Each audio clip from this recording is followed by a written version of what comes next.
Uncovering History, the Founding Fathers and Those in Their Shadows.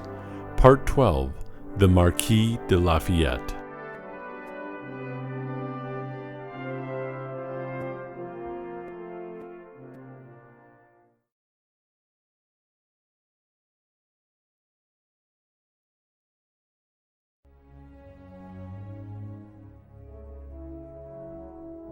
As the war for American independence pressed on, across the Atlantic Ocean in France, news about the American victories in Trenton and Princeton spread along the countryside like wildfire. Thoughts of freedom and liberty were burning in the bosoms of many French people. Not to mention, America was fighting and gaining momentum against France's nemesis, England.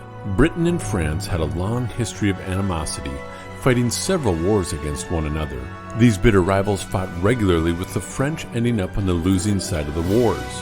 One individual in particular had lost his father at the Battle of Minden in Prussia at the tender age of 2. During a hailstorm of cannon and musket fire, Gilbert de Motier died from multiple cannonball injuries on the battlefield at the hands of the British. His young son would later share his father's disdain for the British and hold a particularly fond zeal for liberty and the great American idea.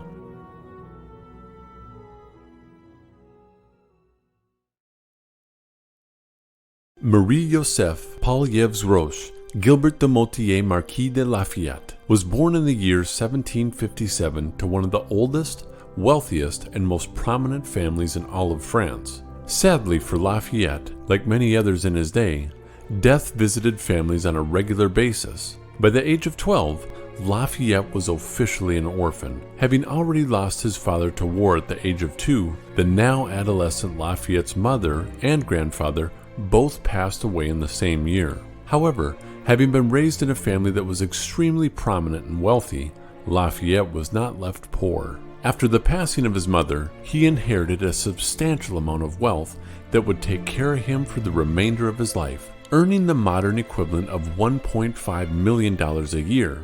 But for Lafayette, wealth and a life of ease was not something he desired. Rather, a life of glory and honor had more intrinsic value than anything material. Even at the age of 8, speaking of war, Lafayette said, "J'espère la guerre, alone for glory."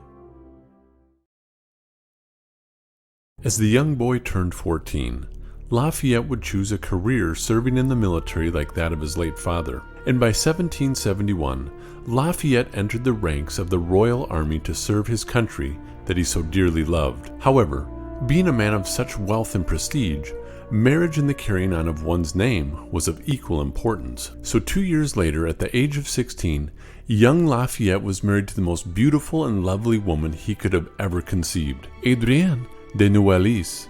Adrienne came from even greater wealth and prominence than Lafayette, and was one of the most humble and beautiful loving women imaginable, as she would faithfully stand by Lafayette's side under any and all circumstances, even willfully joining her husband in a prison cell later in his life. After faithfully serving in the French military for several years, the cost of military expenses would lead to Lafayette losing his military position as an active duty soldier to the reserves. Being a person of significant wealth, he was still invited to military events and dinners which always boasted prominent figures. During one such dinner conversation, Lafayette overheard many things about the American Revolution that immediately piqued his interest. Of course, the Duke in attendance was mocking the Americans and their wild idea of liberation from the English and how they would never be successful. Burning with zeal, Lafayette was captivated by the American idea and would later write in his diary, "Mon cœur s'est enrôlé, my heart was enlisted." And in his memoirs, he said, "Au moment où j'ai entendu parler de l'Amérique, je l'ai aimé. Au moment où je savais que battait pour la liberté, je voulais désigner poulet. The moment I heard of America, I loved her. The moment I knew she was fighting for liberty, I burned with a desire to bleed for her." And bleed he would. Having no actual experience in warfare, Lafayette and several friends quickly enlisted themselves into the Continental Army against the wishes of his family, friends, and even King Louis. The defiant and extremely wealthy 19-year-old ignored the repeated warnings of the king, as Lafayette's presence in America would almost certainly rupture the peace that France and Britain both shared. But not even the king could stop the passionate young man, as Lafayette secretly prepared to set sail for America. Lafayette was so secretive and determined to fight in the American Revolution that he even neglected to inform his now pregnant wife and their young child of his mission. When it was discovered that Lafayette was to ride 3 days to Bordeaux to his awaiting ship, several of the king's soldiers were dispatched to pursue and capture him, but they soon lost track of the elusive Lafayette and his friends. By now, word reached Paris of Lafayette's journey. Men, women, friends, and soldiers were captivated by his passion, longing to ride by his side, even though the young man had never even fired a shot or seen battle. Boarding the small ship with 32 men and 2 cannons, there was a long, dangerous journey ahead for the young Frenchman. As the masts of the ship were raised, the sea breeze gently blew life into the sails of the ship and began to glide west. As Lafayette glanced back, he was leaving everything and embarking on a journey of a lifetime, something he had always desired. However, sea travel during the 18th century was not for the faint-hearted. Even on the nicest sailing days, the boredom, same sky, and nothing but water as far as the eye could see grew repetitive, driving some men crazy. Also, with a lack of storage, food was scarce and the same rations of food and water were dispersed daily. Those navigating the ships also never knew exactly when they would arrive at their destination, so oftentimes, deep into the journey, food and water would deplete to the point where the crew began to starve. However, those were the least of the men's worries, as pirates were always lingering nearby, ready to attack at a moment's notice, and the waves before or during a storm would toss the ship up and down, pitching and rolling it from side to side, making even the worthiest seamen terribly sick to their stomachs. It would be weeks into the journey before young Lafayette would acclimate to life on a ship, gradually regaining his equilibrium and balance. During this time, Lafayette would write to his pregnant wife expressing his deepest love and commitment to her, and that he would return safely home. After 2 months at sea, a crew member shouted from the bird's nest, "Land ahead!" On June 12, 1777, Lafayette's ship gently glided into Charleston, South Carolina. As the ship slowly navigated into the port, Lafayette must have been on the main deck beaming with excitement. When Lafayette disembarked the Victory and set foot on American soil, he was in love. Lafayette recalled, "Quand je sentais lu sur l'américain sué, pour les mille fois cette nuit-là, mes premiers mots ont été, en ce mundo de conquérir, pour demeurer, pour la cause de Marie." When I felt American soil under my feet for the first time that night, my words were an oath to conquer or die for America's cause. America was a new world for Lafayette and his men, a world filled with many different kinds of trees, vegetation, food, and people who didn't speak the French language. Sitting down for dinner at the local tavern that evening, Lafayette would for the first time in his life taste cornbread and sweet potatoes. His love for America grew stronger and stronger by the day.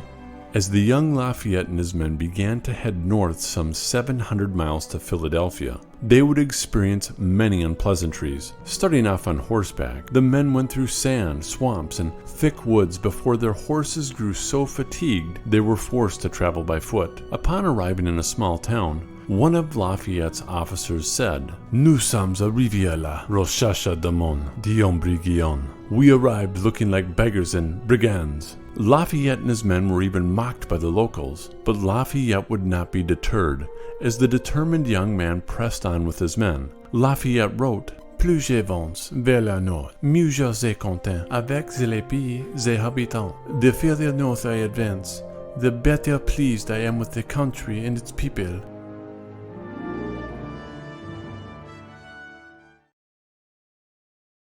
After nearly 32 treacherous days of travel, Lafayette and his men arrived in Philadelphia looking ragged and dirty. One of his officers said, "Nous étions un tweet payable, même couleresque, nous étions Charleston." We were in a more pitiable condition even than when we were in Charleston. After cleaning themselves up, the 19-year-old and his men knocked on the doors of the Pennsylvania State House, expecting to be welcomed. Answering the door was Congressman James Lavelle, who immediately dismissed Lafayette and his men, almost slamming the door in their faces. It had become very common practice for Frenchmen seeking adventure and glory and riches to arrive in Philadelphia, stating their credentials as generals and war veterans back in France, only for the Americans to later discover these men were nothing more than peasants trying to capitalize on American ignorance. Prior to the dismissal of Lafayette, Lavelle said, "It seems that the French officers have a great fancy to enter our service without being invited." While Lafayette did have a letter of recommendation from the American ambassador in France, Silas Deane, it didn't carry much authority and Lafayette's name was largely unknown to Congress. Lafayette's men were immediately humiliated and discouraged by their treatment from the Americans. Chevalier Dubuisson said, "Nous avons d'ici des pensées possibles, raisons d'elles rebuffed insultantes. We tried to think of possible reasons for such an insulting rebuff." Another specific reason for the Frenchmen's swift dismissal from Congress and the American cause was because America was in a state of despair as a string of defeats by the British and capture of several Patriot strongholds had many thinking the war was possibly coming to a close. It wasn't until the letter of recommendation from Benjamin Franklin arrived in the hands of Congress that Lafayette was taken seriously to serve in the Continental Army. The contents of the letter stated that young Lafayette was a unique individual not seeking individual gain and was financing the endeavor through his own financial means. Franklin also stated the uniqueness of Lafayette in that he belonged to an extremely prominent family that could help persuade the French to join the American Revolution. Franklin basically stated that the young man had a deep desire to participate in the liberation of America. However, it was also stated by Franklin that young Lafayette did not die in war. Franklin directed Congress in Washington to let the young man taste battle, but be kept out of harm's way from any serious altercations.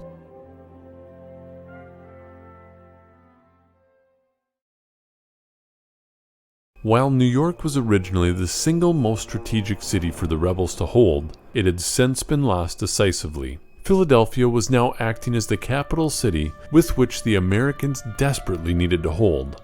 However, General Howe and his army were preparing to strike a decisive blow to the Americans by taking Philadelphia.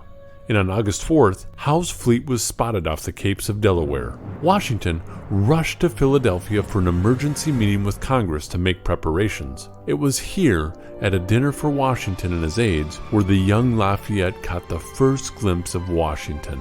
Lafayette immediately said, "C'est un grand homme. This is a great man." For the young man, Washington was a towering figure with superior posture, standing like all heroes stood. Exactement ce que l'on peut souhaiter. Exactly what one could wish. The introducing of Lafayette to Washington was nothing short of electric for the young Frenchman. Lafayette, who had never had a father, seemingly just found him, and Washington, who never had a son, was thoroughly impressed with the young man. What Washington immediately recognized was Lafayette's humility. While longing for a ranking position in the military and an opportunity to fight, Lafayette wanted Washington to know one thing. "Je suis ici pour apprendre, ne pas enseigner. I am here to learn, not to teach." Those words of humility were the antithesis of every other Frenchman that approached Washington. These simple words recalled Lafayette. Établir pour les miens, dévouement mutuel, réunir de ennemis, establish the first bonds of mutual confidence and devotion that united two friends. From there, Washington invited the young Frenchman to join the ranks of General John Sullivan. Lafayette would spend the next few days making preparations for war. While New York As Lafayette emerged from his tent, he was adorned in the finest military apparel possible, trotting on his white horse towards the American camp just north of Philadelphia. Reality suddenly struck the young Frenchman.